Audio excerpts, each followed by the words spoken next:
मटके झटके मारे हैं, तू आज शोला तो हम भी फुआरे हैं, तू आसमां पे है तो चांद तारे हैं हम।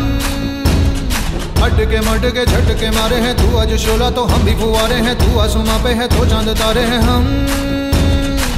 चाहे दम निकले ये दम है कसम तेरी कसम, तुझे आज छोड़ेंगे ना हम।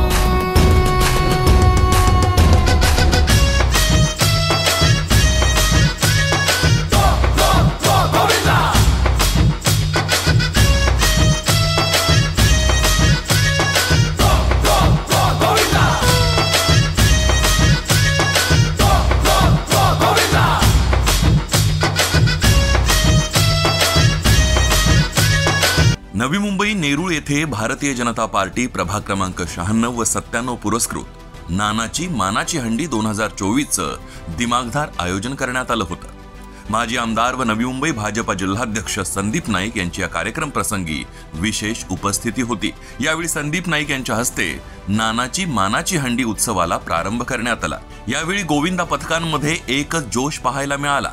समाजसेवक गणेश भगत यांच्या वतीने आयोजित या वर्षीच्या दहीहंडी उत्सवाचं खास आकर्षण ठरलं।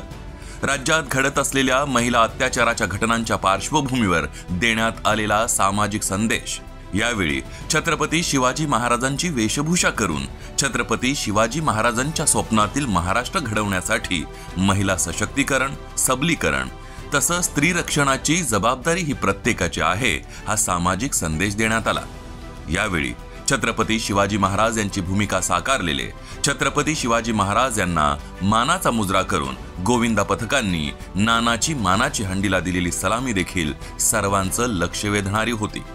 तर गो गो गोविंदा म्हणत महिला गोविंदा पथकांद्वारे थरांचा रचलेला मनोरा रसिकांच्या काळजाला भिडणारा होता। यावेळी संदीप नाईक यांच्या हस्ते गोविंदा पथकांना सन्मानित करण्यात आलं।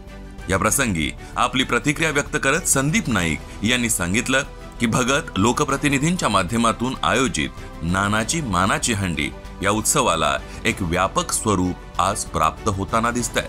पुढे त्यांनी या गोष्टीकडे देखील लक्ष वेधलं की उत्सव साजरा करत असताना त्या माध्यमातून आयोजित होणारी ही स्पर्धा जीवघेणी स्पर्धा नसावी, त्यामुळे साहसी खेळ म्हणून ओळखल्या जाणाऱ्या दहीहंडी उत्सवाचा आनंद लुटताना गोविंदांसाठी सुरक्षा कवच देखील तितकंच महत्त्वाचं आहे, ज्याची दक्षता गोविंदा पथकांसोबतच आयोजकांद्वारे घेतली जाते, जे निश्चितच प्रशंसनीय आहे। दहीहंडीच्या संपूर्ण उत्सवाच्या निमित्त संपूर्ण महाराष्ट्रामध्ये आणि खास करून नवी मुंबईमध्ये सर्वच ठिकाणी उत्साहाचं वातावरण आपल्याला बघायला मिळतं। आणि खास करून या विभागामध्ये नानाची मानाची हंडी हे तिसरं वर्ष आहे आणि आगळी वेगळी अशी ही हंडी, ज्यामध्ये माझे सहकारी गणेशजी भगत आणि त्यांचे सर्व सहकारी त्यांनी तिसऱ्या वर्षामध्ये पदार्पण केलेलं आहे। हा साहसी खेळ आहे। या साहसी खेळामध्ये सर्व खबरदाऱ्या, सेफ्टी मेजर्स याचा अंतर्भाव करून अत्यंत उत्सवाचं स्वरूप आल्यानंतर या उत्सवाचा आनंद प्रत्येकानं घ्यावा, एक चांगल्या प्रकारचा सहभाग या उत्सवामध्ये असावा। संपूर्ण मुंबई असेल, ठाणे असेल, रायगड असेल, यामधून नामांकित असे गोविंदा पथक आणि गोविंदा या संपूर्ण उत्सवामध्ये सहभागी झालेले आपण बघतोय। एक जीवघेणा खेळ म्हणून नाही, खूप मोठ्या रकमा नाही, परंतु आपल्या संस्कृतीचं, आपल्या परंपरेचं जतन आपण केलं पाहिजे। सर्वांनी या गोष्टीचा आनंद घेतला पाहिजे आणि उत्सवाचं स्वरूप हे प्रत्येकाला आनंद देण्याचं असलं पाहिजे। आज गणेशजी भगत आणि त्यांचे सर्व सहकारी यांनी या साहसी उत्सवामध्ये मुलांचा तर सहभाग आहे, परंतु खूप मोठ्या प्रमाणामध्ये महिला गोविंदा देखील या पूर्ण उत्सवामध्ये आपल्याला बघायला मिळतात।